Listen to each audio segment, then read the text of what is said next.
What's up, everybody? Welcome to Mongols. This is not a reaction show because there's nothing to react to. We've been the champs for a little over a week now. I am Mike Sparks. Joining me is Josh Brokaw and Steve Mattiace. Gentlemen, it has been a little over a week since the USL championship that the Hounds have officially won. A lot has happened in the past week, and there's a lot that hasn't happened in the past week. I think if nothing else, it's got the gears turning for me a little bit. So I thought it would be cool just to get together and talk through some of the stuff like we always do. But first, Josh, how was your Thanksgiving, man? Good. Yeah, we had a whole bunch of friends over. We always do like a Friendsgiving thing. Liz cooks. She loves to cook, and we've been doing it ever since we moved to Pittsburgh because we both worked in retail. So could never go home for Thanksgiving. So we've been doing Friendsgiving ever since. Yeah, we had like a total of 10 people, including ourselves, at our house. So Nice. It's probably the biggest Friendsgiving has been for us in a while. But it was great. Yeah, it was a good time. What's your favorite food from Friendsgiving? So I'm always a fan. I got two. I like green bean casserole a lot. Do you do like the onions on top? Oh yeah. Or no? Yeah. Okay, Yeah. Onions have to be on top as well. Yeah. Okay. The whatever, like the fried onion things. Yeah. But then also like stuffing is also something I just really enjoy. I don't know why. It's one of those things that you don't really think about having outside of Thanksgiving. So it's a pleasure to have it for every Thanksgiving. Yeah, I don't disagree. Steve, how was your Thanksgiving? Really good.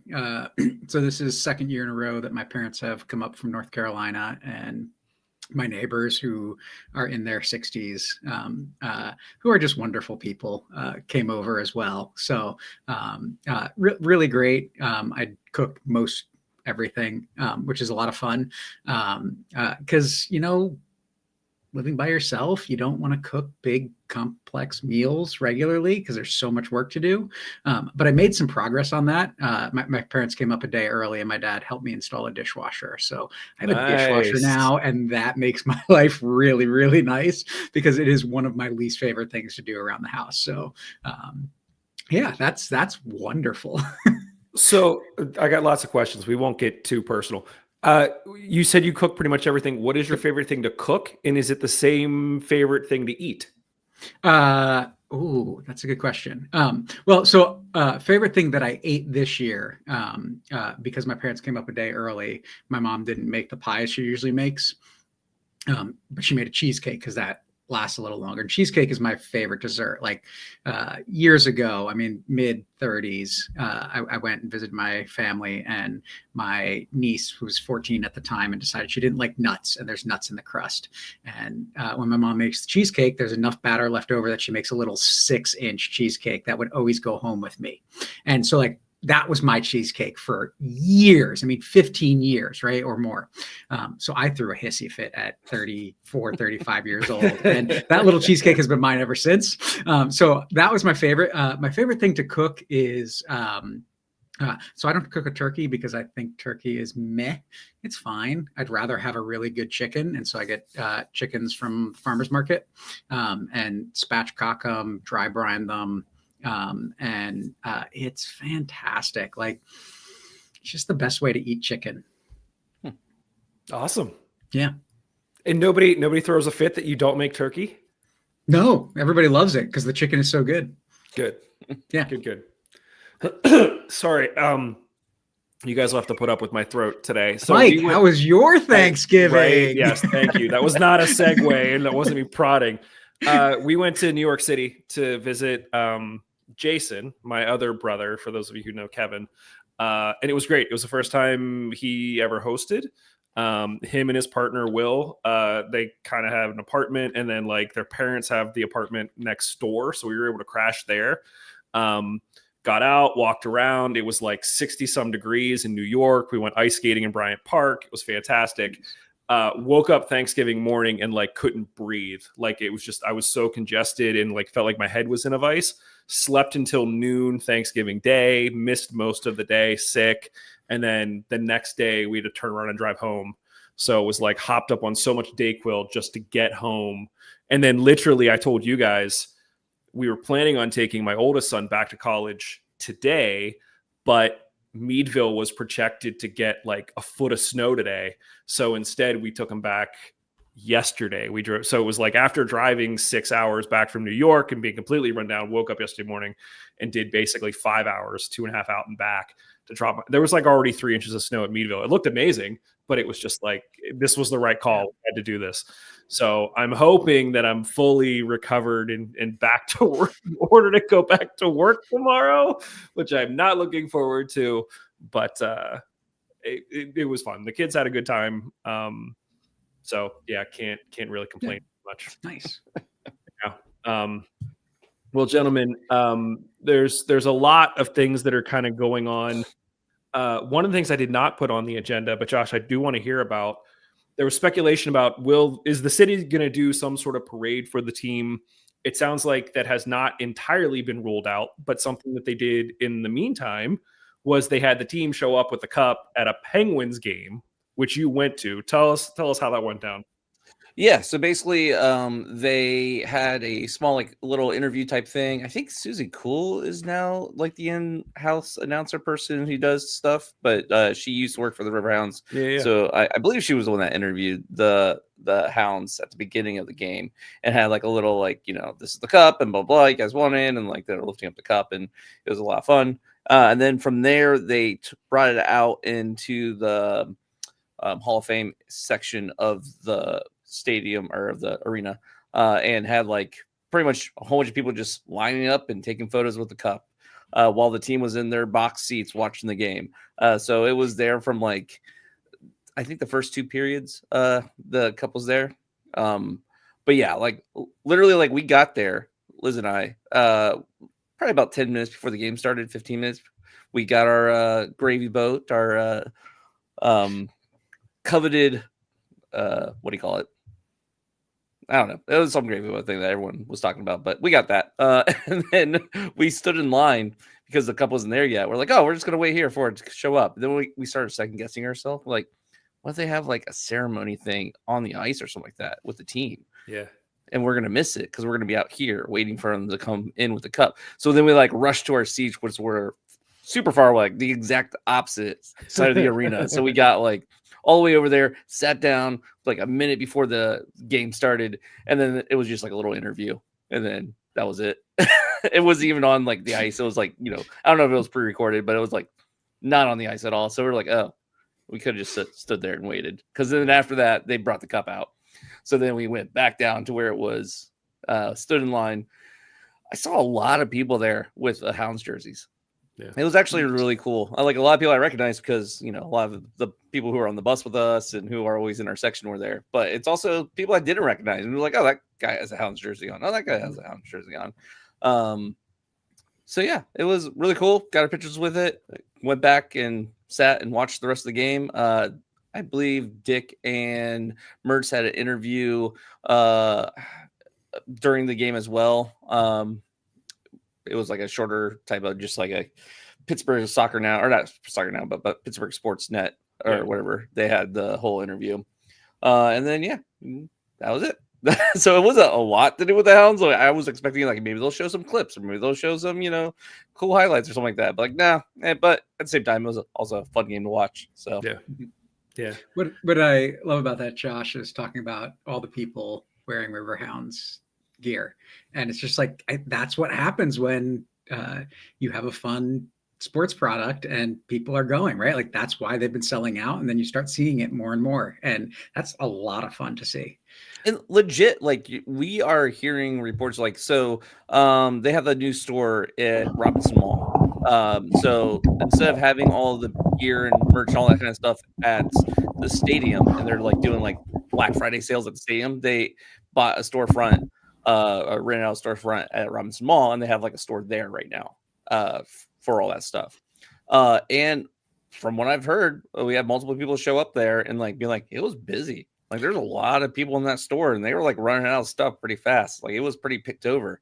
So that's good to hear. And then I went to Dick's Sporting Good today and found that they only had like a couple Hounds jerseys left, but they had a whole section where it was like Hounds, themed. I don't know if you've been to a Dick's and looked in there in Pittsburgh, but they usually have like the mannequin up there with the Hounds jersey on, and like a whole section where jerseys are. And there was like 5 jerseys left, if that, 2 Dick jerseys and like a home and 2 away jerseys, and that was like it. So it was, from what I understand, it was pretty full before. So, and listen, I mean, I don't want to give anything away here, but I may have been on the team's online store for whatever reason, and I can tell you that the away kits are completely sold out, and the home kits are limited items remaining. So for those of you who are hoping to get a kit to sort of memorialize the season, if you haven't gotten one yet, you might want to do it like now, because you may not get one and you might have to wait until next year. So, Josh, I have to pull this up. Your wife just posted in the comments, you got recognized from the pod. What does that mean? One of the employees at the Penguins game, he was like, "Hey, you're on Mongols, right?" I'm like, "Oh yeah." And then we had a little bit of a chat, talked about Mongols, and that was pretty cool. And I was not expecting to get recognized for Mongols at a Penguins game. So that was cool. It's the reach, man. It's the reach, yeah.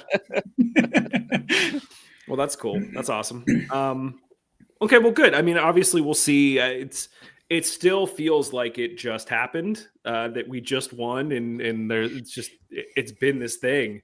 But obviously, the wheels of time just sort of keep turning, and so we're going to hear more about hopefully some additional celebrations within the city. I think that the synergy between the Penguins and the Hounds has been great.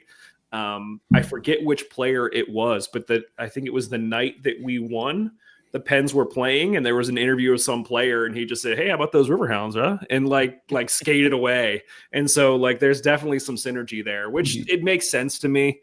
But it's growing, man. And I think that's one of the things that I kind of want to talk about here too. Yeah. So I wanted, one thing we didn't get to talk about because we recorded or went live early last week, was meeting the team at the airport. Oh, yeah. And that got a lot of news coverage, which was cool. But I just want to give a shout out to the people that were on the bus and showed up for that, as well as there's a family that I know they listen to us that live up in Slippery Rock. And I mean, a whole family and I don't know whose mom, but like one of the parents' mom, so that go to almost all the home Riverhounds games, and they showed up. They're really close with Junior, which is cool. So it's just like a fun time to see a bunch of people there, and people start trickling in as they get in from the bus. And some of the players to have no expectation of that and to be totally surprised was a lot of fun. I had to give Danny a little bit of a hard time. I was like, "Danny, you knew we were going to be here. Why did you not gather everybody up?" And he's like, "Dude." And I was just like, "Yeah, you're exhausted." And I could see it because they were all just so tired. Yeah. And I'm sure that they're, some of them are probably still tired. There were photos leaked out of them partying. Was it in Station Square with the cup, drinking out of the cup at some bar, pub somewhere? I think it's that brewery in the Strip that like you order everything on your phone. I can't remember the name of it. Well, there's Cinderland, and then there's also Aslan beer. I think maybe Cinderland. Yeah. Okay. But yeah, I it looked like that to me, but I couldn't tell 100%. Yeah. I've only been there a couple times. Yeah. So good times. Hopefully, the cup hasn't broken again. Or if it has, they'll just fix it. It's fine. Guys, couple of things that I did want to touch on. And we can really go down any rabbit holes you guys want to. One is the whole tattoo update. The plan is still to get the tattoo. I saw some images online of people who've already started getting tattoos, which is super. That's amazing. I think my original intention was like for us, at least the Mongols crew, we would like go together. But then Josh, you brought up the point, like this could take a while. And if it's just like one person, like we probably don't want to sit around for like 3 days while we all get tattoos. So we just need to figure out the logistics of timing and whether or not do we go as a group? Do we all just say like, let's all go get one and then like we share it? So we're still kind of working that out. So I've got an idea. Okay. We have a recorded or live tattoo reveal party together. Oh, okay. Where we get together and like, yeah. Okay. We could do that. That would be cool. This just came to me. This is not like anything I'd thought about. Yeah. Yeah. No, a reveal party would be cool. I wanted some way to at least document it and share it. So, okay, let's work that out. Because Josh, you kind of led on what you're thinking, but I don't know where. I've pretty much told you guys exactly what I'm getting. In fact, I'm not being very subtle about it right now. Steve, do you know what you're doing? And you don't have to tell us. So this is why I don't actually have a tattoo yet, because I'm so indecisive about them. I am getting a tattoo. Okay. That will happen. I have played around with a bunch of ideas. I was like grabbing different elements of the crests and different things and trying to like mock them up in Photoshop the other day to get some ideas of what I like, what I don't. So I haven't settled on the final design. My guess is at the end of the day, it'll be really stripped down and simple. Fair enough. Makes sense. Yeah. So stay tuned. If you are interested in being part of it, even if you get one and you just kind of want to like be part of the reveal, maybe we'll just do like a YouTube short or an Instagram reel or something of like all of the tattoos. So if you get one, send it to us, mongols3@gmail.com, and we will include it in whatever it is that we put together to sort of just commemorate. There's the word. Thank you. I was like, not commiserate. We're not like, commemorate. We're not sad. We're not sad. We're very. This is the first postseason. We're not sad. Yes, exactly. Right. Exactly. So it is happening, but yeah, let us know what you think, guys. One thing that I had mentioned to you, and it caused a little bit of confusion just because I wasn't clear about it, but there's a number of teams that are already announcing their roster decisions for the offseason, which is typically something that we talk about. We're just never this late into the postseason to have to deal with it. We still don't know who our coach is. So at this point in time, I think we've all kind of talked about, do you give it to Rob? Do you not give it to Rob? Is Bob going to be back? Who knows? There's other people talking about it as well. The USL show did a good bit about it where they were talking about what do they think could happen, what the repercussions could be. Josh, do you have an expectation of when we'll hear something? I think they have to know at this point who the coach, or at least I think they have to know who the coach is at this point, because like they kind of, you can't really have these, who's staying, who's leaving conversations without knowing who's going to be your coach, because that kind of is important for that person to be making those decisions, or at least be a part of those decisions. Yeah. So I seriously doubt they're having, no idea who the coach is at this point. And like players might decide if they want to stay or go, depending on what's going on. Like if it's like, hey, a whole new person's coming in, we have no idea how they're going to, if they're even going to want to use you as a starting player or not. Do you want to sign? And people are going to be like, I don't know about that. Like, that seems like I could be, a lot of unanswered questions there. Mm-hmm. So I feel like everything is hinging on them knowing who the coach is, and then having that person in the room to make the decisions if contracts are being extended or being offered to the current players. So, yeah, I think I would assume they already know, and those conversations are now happening. Because I can't imagine any of these players, like half these players aren't around right now. Like looking on Instagram, that kind of stuff.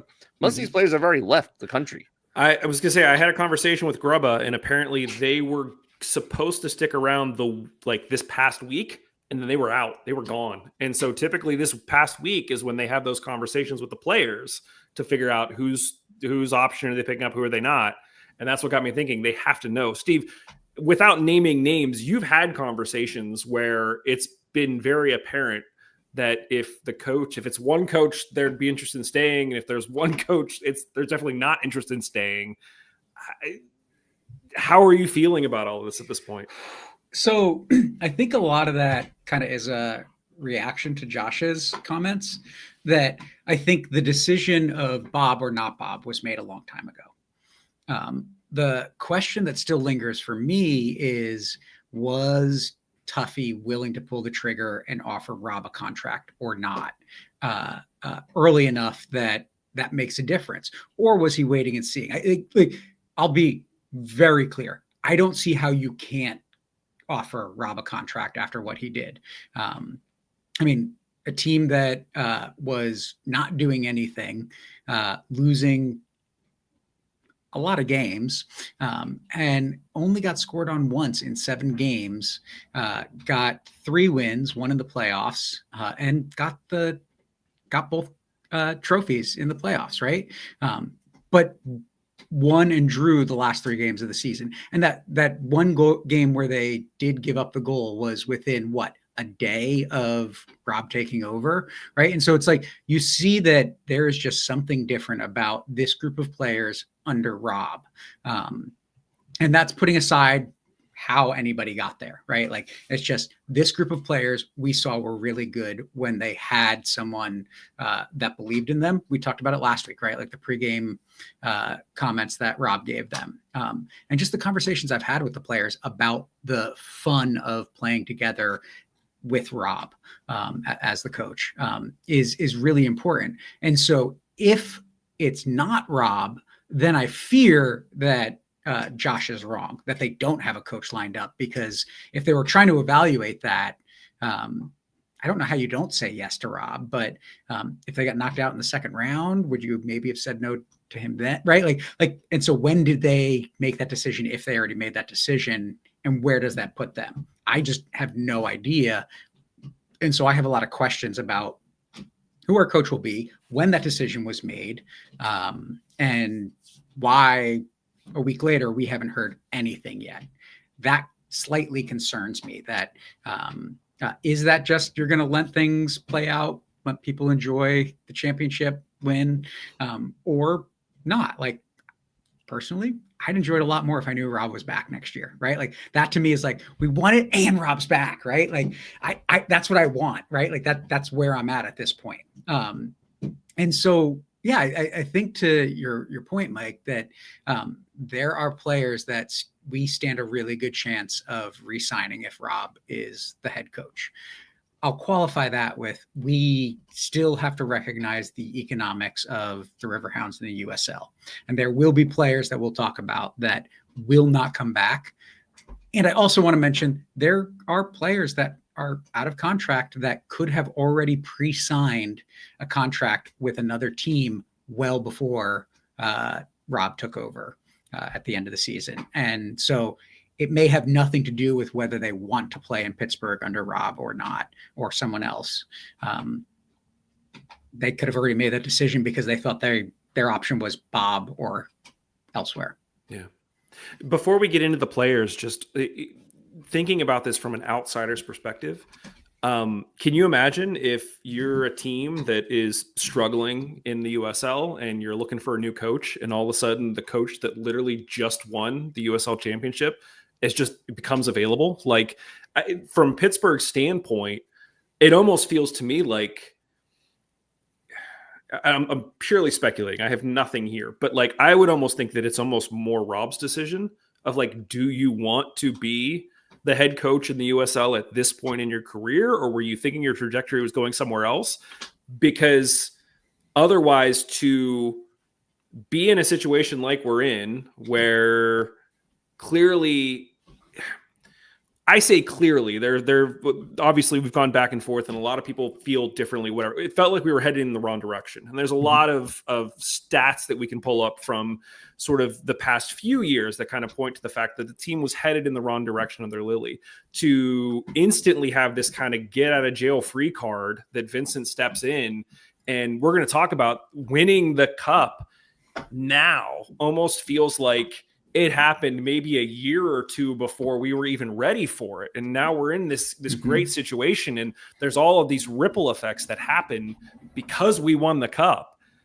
To just like throw that away to bring in somebody else that you're not really sure about, it's not a sure thing, feels like even more of a risk to me than something just like Rob's been here forever and this just makes sense. I don't disagree with anything you're saying, Mike. I do have to recognize, though, that if I'm another team and Rob is not the Riverhounds coach, do I take that risk?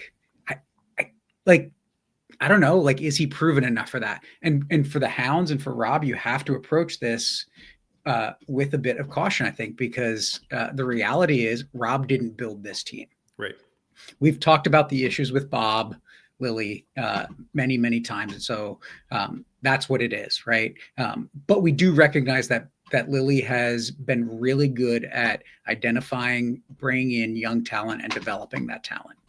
And we don't that's an unknown for Rob, right? That's an unknown for Dan Visser. And so there's a lot of things that my hopes are high, right? But got to wait and see. I mean, just not play devil's advocate or anything like that, but kind of like some of the things we do have to, realize is, okay, so he comes into this team October 11th, I guess, would be the head coach, acting head coach. I believe the 10th was when the Lily departure got announced. So I'm guessing that was like the day of. So there are 2 games where there was, multiple goals, which is great. We had the one against Indy where we won 2-1, and then we had the one against Monterey Bay where we won 3-0. So that's great. But then like after that, 0-0, 0-0, 0-0, 0, or sorry, 1-0, and then 0-0. Yes, not losing is great, but that's not a lot of wins under Rob. So it's not like he had a stellar performance as far as, getting us wins. Now, with those 0-0s, most of those being in the playoffs, and that means that with the shootout, that's, we advanced on those, but we didn't really win on those. We advanced. As Dan Yost likes to point out, if you ever ask him about the playoffs, he would get so upset when everyone said, "Hey, we won the games." Like, no, we did it. We advanced.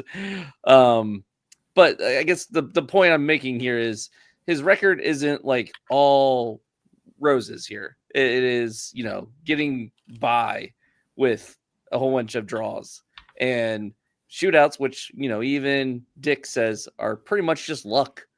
He's like, I don't know. I shouldn't save any of these. I'm just going to guess and hope for the best. And they all worked out for us. So now I do think he's being a little bit modest there, because you do have to have some intuition there and be able to, have the instincts.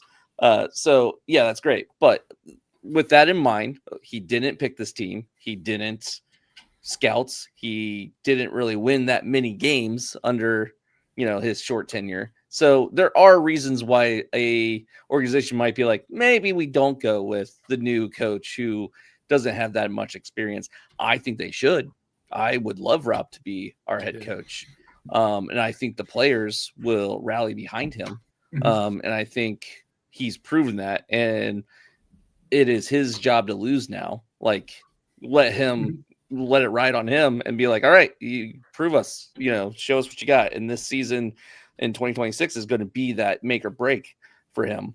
But at the same time, if they happen to find a really, seasoned coach that has, availability, and now that we have the hype on our side and it's a high profile position at this point, and players are going to be like, oh, I could go to a team that just won the championship.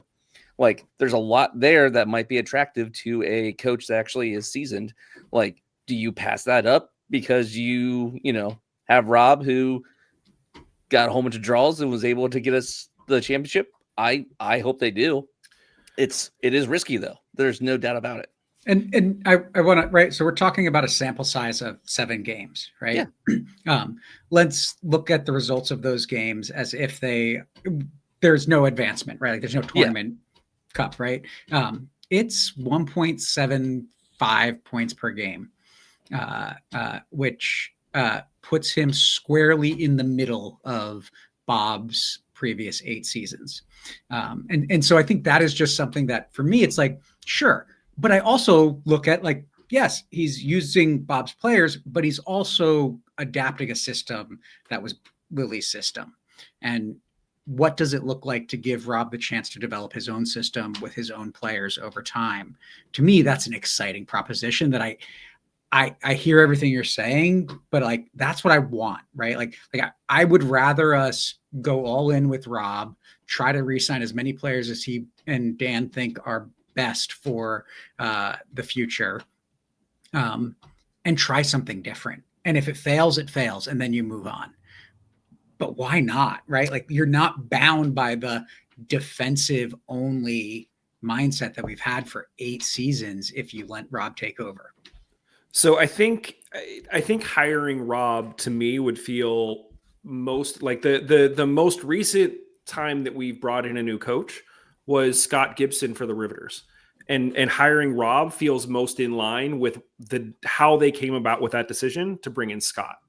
So I'm 1,000% in your guys' corner. I think that Rob should be the new coach. Now, to play devil's advocate as well, the one thing that did cross my mind is, as you guys were saying this, we've announced our intention to be a D1 team in like 2 years. And we're going to have a massive stadium, and we're going to have, we have, as Liz pointed out, we have this amazing training facility. We have all of these amenities, and everything is headed in the right direction for Pittsburgh. So if you are a D1 caliber coach, is that going to be attractive for you to come in, take over the team a year or two before D1 happens, and then that's who you stick with? Versus for us, we're all attached to Rob. We all like Rob. Do we feel confident that Rob could coach at a D1 level? I think if you are at that level where you think you are a competitive coach at a D1 level, right? Like, so our analog for that is MLS. Yeah. And obviously the money is not the same, both on the player side and the coaching side. But do you think that any USL team is going to, 2 years before going D1, poach a guy like that when they don't have the infrastructure in the organization to kind of oversee that, right? Like it's the question I've been asking for the past 2 years. Where is the oversight of building the organization from a soccer perspective? Where is the general manager for sporting operations with this team? And so I kind of feel like it's almost the opposite, Mike, that maybe Rob can do that and we don't know. Let's give him 2 years to run up to that and then see what happens. And if it doesn't work, well, then you go after someone with a bigger name and a stronger pedigree and a better record of success in 2 years to make a splash going into D1. Right. I also feel like us winning gives you enough of a cushion that if Rob doesn't work out, you could say he literally just won the championship. Like no other coach last year won the championship. So if it doesn't work out, like you can't fault us because like he just won the championship. So they have a kind of a really long leash with giving him a shot. So, and it doesn't need to work out for me next year. I'll be honest. I for you, yes, but like Pittsburgh loves winners, and sure, right now we have this momentum and we have this hype. If we go into next season and we're complete crap and we're losing every single game because all the wheels are falling off, like that leash is not as long as you think. That leash is going to be tethered right away. So there is risk here. Like I don't want it to be all rose-colored glasses here, especially with the thought that Rob, he's just untested in this situation. Like he hasn't had to build a team and all that stuff. Like we've already talked about this, but yes, like it is going to be a risk to go with Rob. I think it's worth doing. And I also think that I have trusted him to actually do it. And the people around him are great. So like, let's go for it. But I also think we could see momentum fall off if, we go into next season and we lose the first 5 games or something like that. Like that's not going to be there for very long. Yeah, I think it's fair. Yeah. And, I think this could also be where Visser really kind of puts his stamp on things too, because we know that he was much more hands-on helping Scott build out the Riveters roster than he has necessarily been in helping Bob build out the Hounds rosters. Like he's involved, but it was more or less Bob kind of telling him, these are the guys I want, go make it happen. And less of him trying to find the pieces.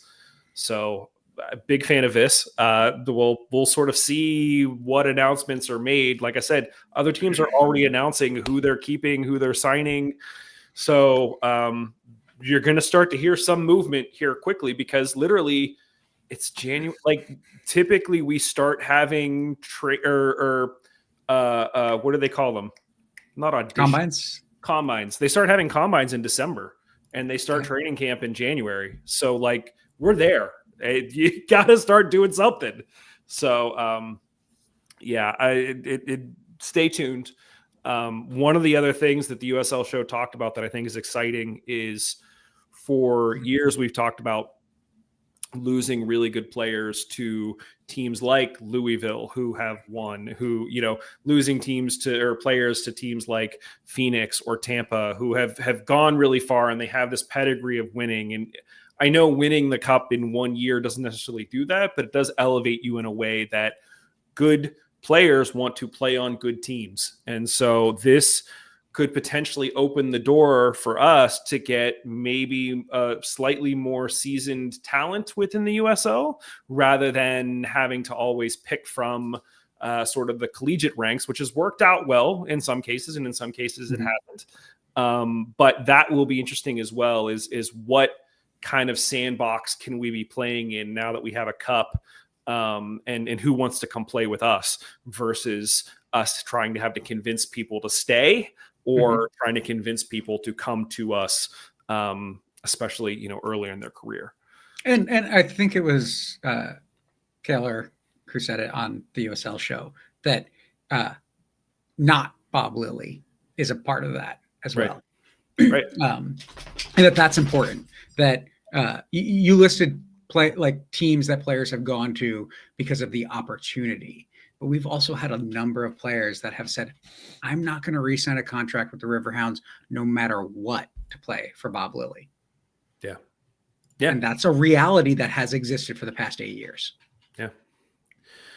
So guys, I have a list here of players. I wasn't necessarily, I felt like this was early to do it, but in any other season, it would be early to do it. Now that we're here, this is when we would typically be having this conversation. Unfortunately, I did not put together a graphic. For those who are watching, I apologize. So we're just going to kind of talk through each one of these positions. And I'm just curious where you guys stand on this. I think the worrying thing, as we talk about sort of players staying, going, leaving, and I also don't want to dampen the enthusiasm. We did just win the cup a little over a week and a half ago, so we don't want to bring the temperature down at all. But the reality is we only have 4 players that are under contract for next year. Asumanu, Charles All, Etu, and Brigham Larson. And Asumanu and Larson primarily came off the bench this season. So Hall and Etu, who started for the most part towards the end of the season. At least at the end, yeah. Yeah. Then they're definitely back. But otherwise, we have a whole lot of free agents and a whole lot of options. One potential piece of this is, you could bring Vincent back and just try to re-sign as many people as you can so that you have that same team. But I do think that there are some places that we can probably improve. And so I'll be interested just to sort of get your guys' thoughts.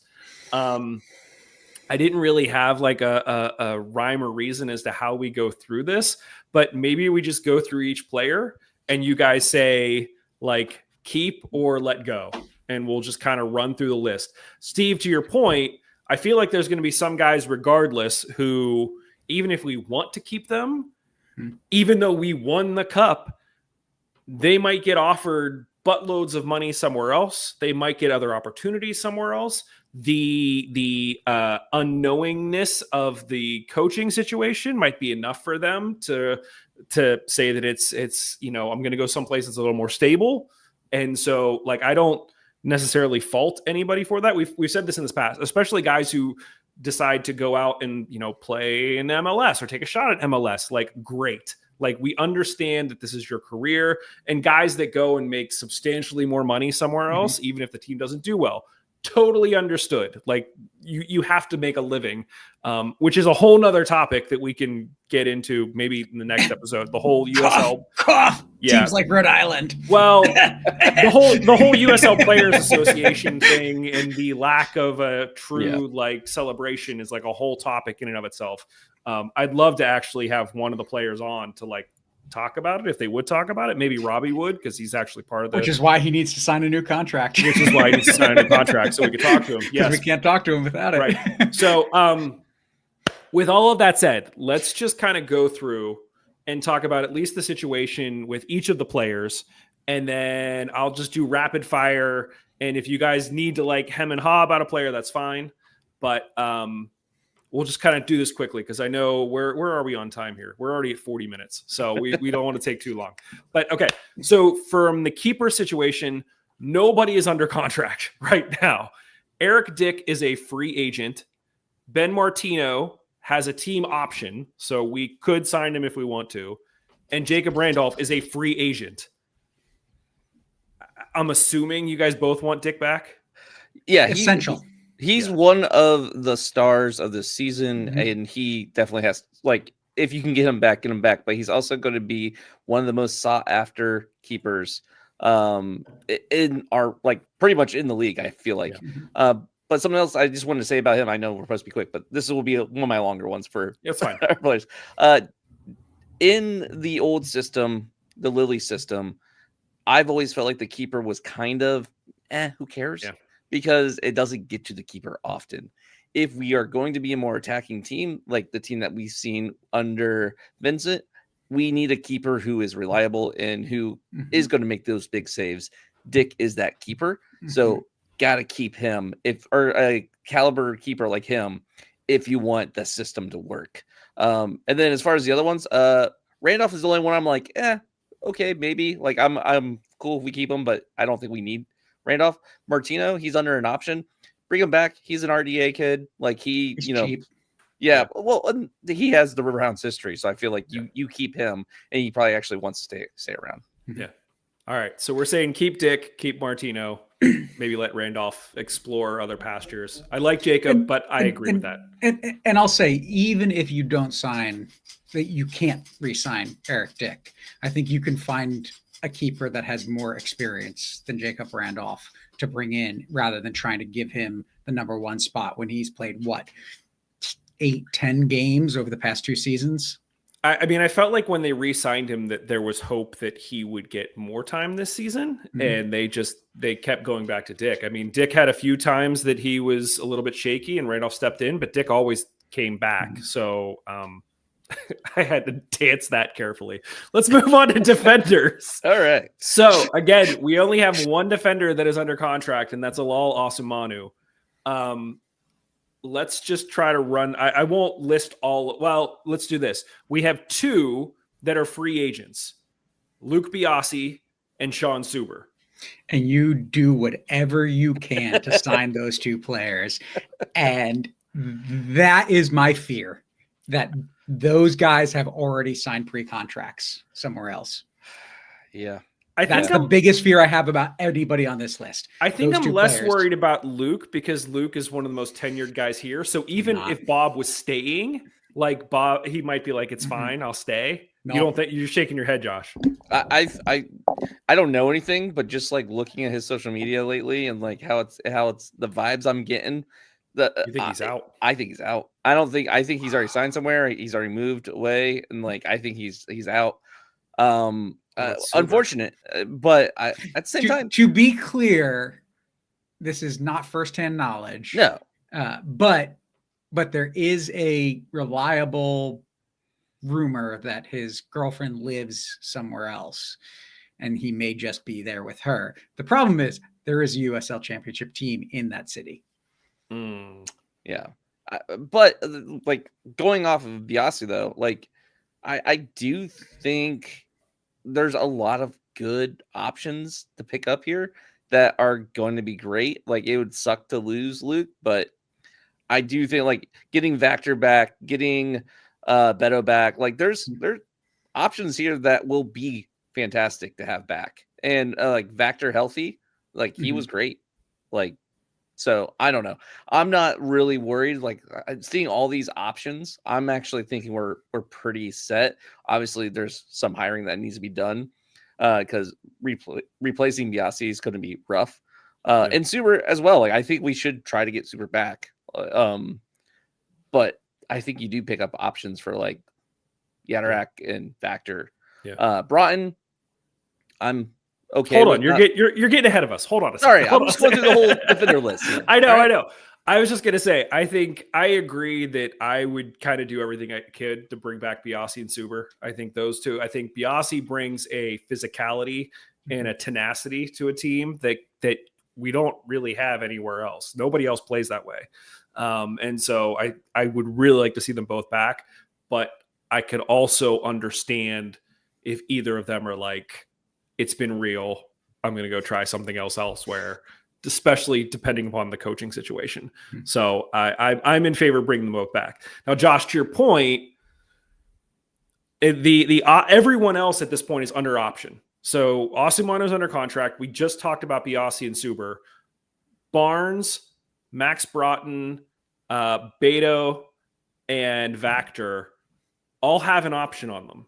Mm-hmm. So the question I would ask you is, and we'll make this tough, if you can only bring back 2 of those 4 guys that have an option, Steve, who are you bringing? No, that's not how this works, Mike. I'm not going to answer your question. I'm going to say the game. There are 3 that you pick up the option on, because the option, you know what it costs.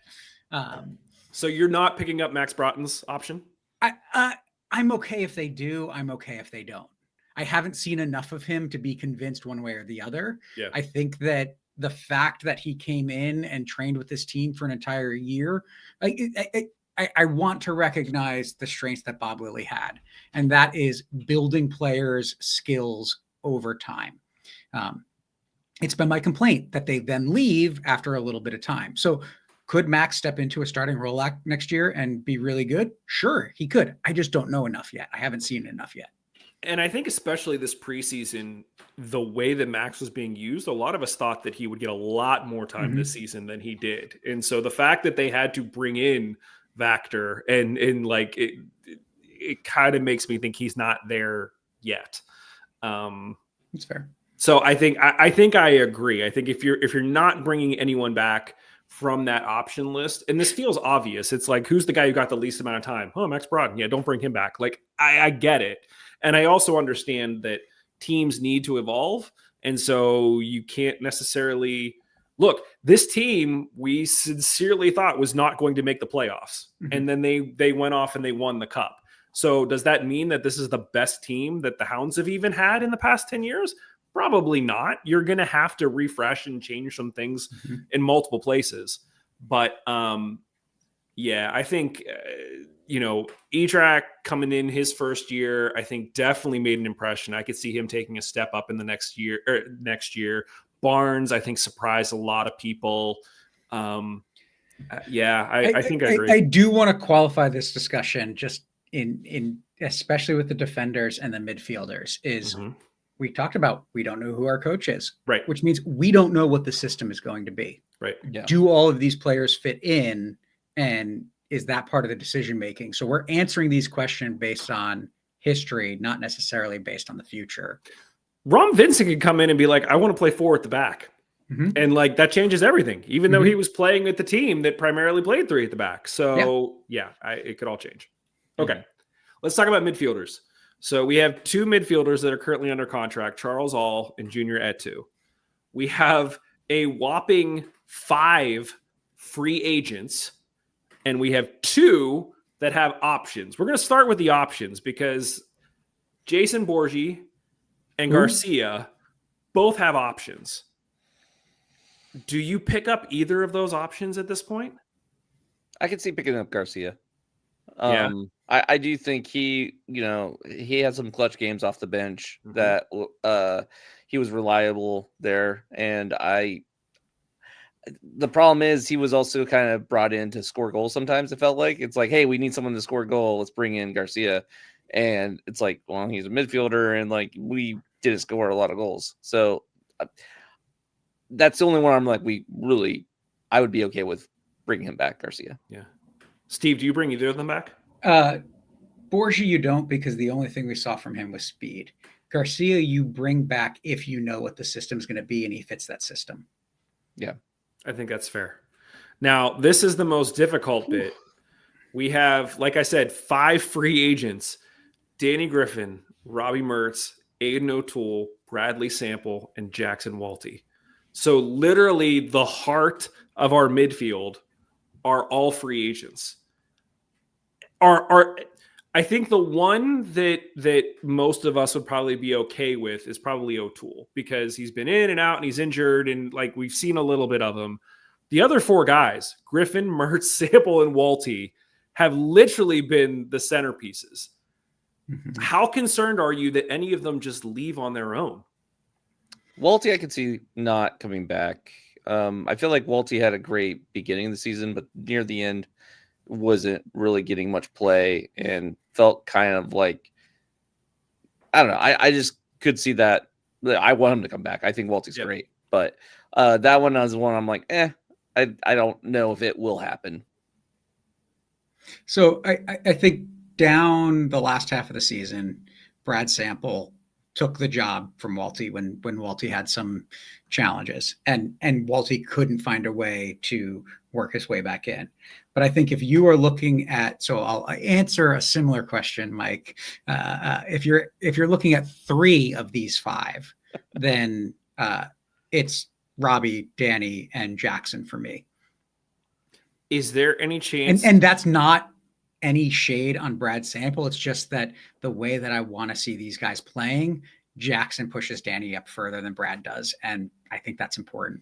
I would say, I think you're crazy. I think Sample is the person you bring back. I mean, obviously, like, here's the thing. Okay. Mertz, he's either retiring or coming back. Like, there's not like, there's never. Robbie's not playing anywhere else. He's not playing unless somehow, beyond possibility probably, but an MLS team picks him up right now, which at this age, at this time, not going to happen. So he's a Hound.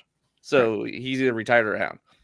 Griffin, I kind of feel similar about Griffin. That was going to be my question. Is there any chance that Mertz and Griffin aren't back next year in your mind? I'm just going to say this, Danny, it's not a good time to sell a house. So you have to stay in Pittsburgh. Yeah.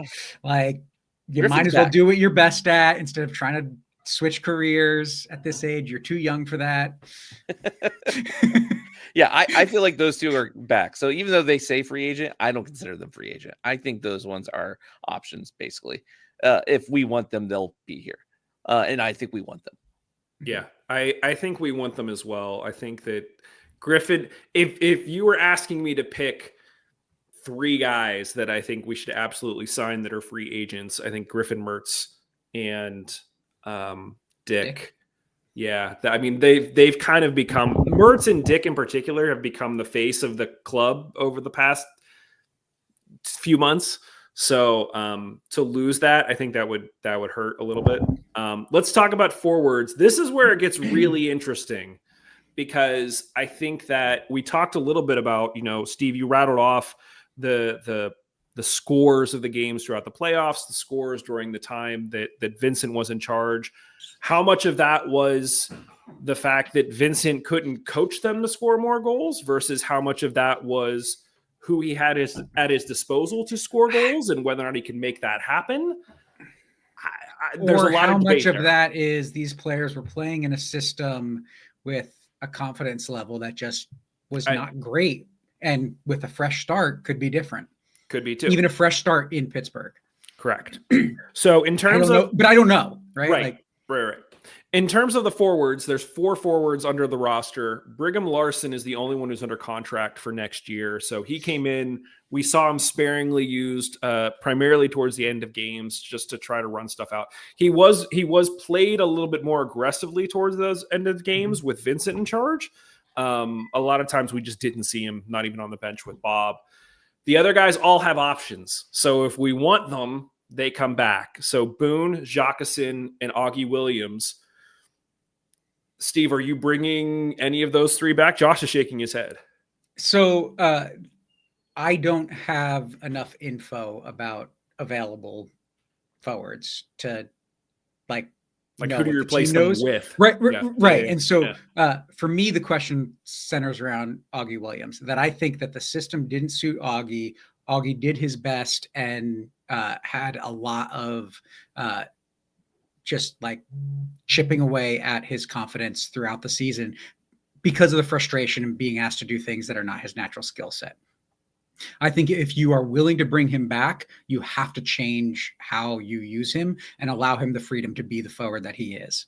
And that's the question, right? Like what other forwards are out there? And I don't know that you bring in.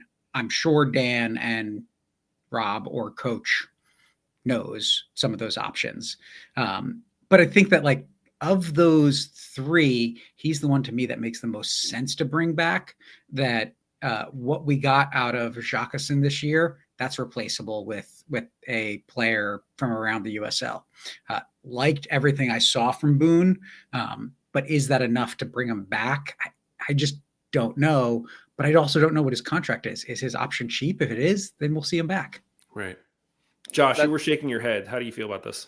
I mean, I was going a money situation here. I think for what we paid for Williams, I just don't think you bring him back. I think that's a lot of money to pay for a forward who did not have a good season for us, honestly. Like he, had an average season for a forward, but not for the money we paid probably.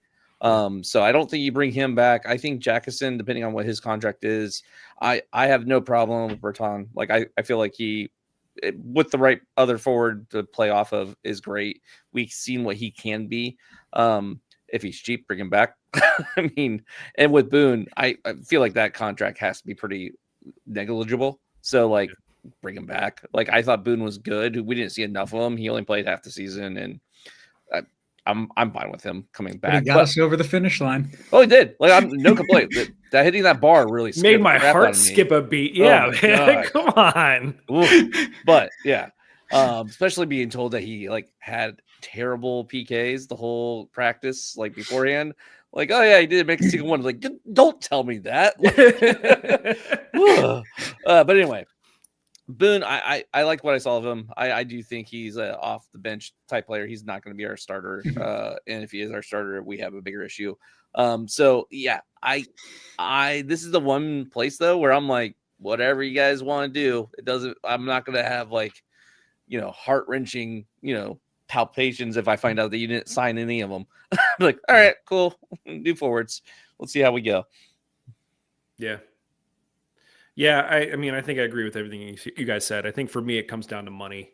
And Josh, your point about how much we paid for Williams, I can't imagine that the option would be cheap. And so to Steve's point, who else is out there and what can you do? And if you can't, and are they cheaper? That is part of that question. Right. I don't know. That's not something that I think we can comment on. That's what they have to figure out. And so it goes either way in terms of what will actually happen with him for me. I know we're getting close to that. I just want to play this either or game real fast. Yeah. If you could replace Williams with Chico, do you do it? Do you bring heartbeat. Chico back after the season he had? Are you sure? Yeah, he gives better hugs. He gives better hugs. I don't know. I don't see Chico grabbing smoke out of the Steel Army's hands and celebrating with the Steel Army. I'm just saying. But we've never had that moment where he had the opportunity. Yeah. I see. I can't say that definitively. I know as a person, I feel like. Not anything against Augie. I mean, we've talked to Augie's great, but I think that Chico has a special place in a lot of people's hearts. Already took a picture with Danny Griffin that they posted online together because they're hanging out together again. So I know that there's some sentimental value there. Yeah. But who's to say that whatever system we play next year would fit Dequa? I don't know. And that's a big fear because we've seen that the system matters for him because he did not perform for Rhode Island. And what was that about? It's not like he's a different player. He's the same player, and we know how good he can be. And he was not that for Rhode Island at all. So it is a scary, I don't feel as sure as I used to. Yeah. I still think Chico is our new Angulo watch. I don't know if you guys remember that from back in the day. Every single season's maybe we'll get Angulo back. Yeah. Maybe we'll get Angulo back. But I do feel like that's kind of what Chico has, become for us. Where it's oh, maybe this could be the season we get him back. That'd be really cool. Yeah. Well, that is what we think. Let us know what you think, guys. As I mentioned, we're getting towards the point where a lot of this stuff is going to have to be announced soon. Mm-hmm. So I'm sure that in an upcoming episode, we're going to be talking about who's staying, they never actually say who's going. They just say who's coming back. And then it's kind of left open-ended as to, there might still be the opportunity to bring these guys back. We just have to negotiate a new deal kind of thing. So more often than not, it's going to be, you're going to hear about the guys whose options are picked up. Mhm. And so that's where we're really going to get antsy, because a lot of those midfielders are free agents. So unless they can lock them down, they're not going to be on that first list. And like Eric Dick probably won't be on that first list. And we're all going to be sitting there antsy about what's going to happen. But that doesn't mean they won't be brought back. So hopefully there have been a lot of conversations, and a lot of these decisions have already been made behind the scenes, and we will hear about them all at the same time. But we will have to wait and see. Guys, as I mentioned, there is a lot of other news. We didn't touch on the whole USL Players Association t-shirts things the fans were doing at the stadium as well. Did that have repercussions on the actual celebration after the fact? The Riveters have started signing players again, so we could talk about all of everything that's going on the Riveters side. So just so much stuff going on, but this felt like the most pertinent stuff at the moment. Is there anything else that you guys wanted to touch on here before we get out of here? No off season for the podcast. I'm just saying, we got plenty to talk about. I feel like we say this every year. We're like, we're going to take a break, and then we never take a break. We just keep going. So, we're not doing. Just accept it, embrace it. Yeah, we're not doing 4 shows a week like we were at the beginning of this season, but we're definitely going to be doing at least once a week. So, as always, we appreciate the support. Thank you, everyone, for watching, listening, commenting in real time. We do read them, and sometimes put them up on screen.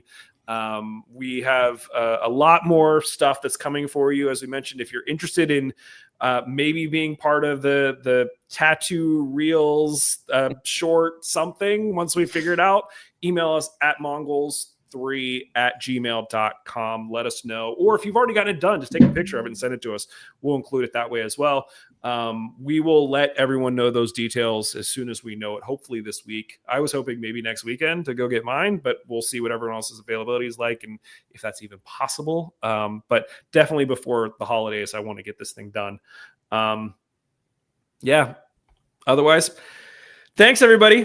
We will be back with more Hounds and Riveters content for you very, very soon.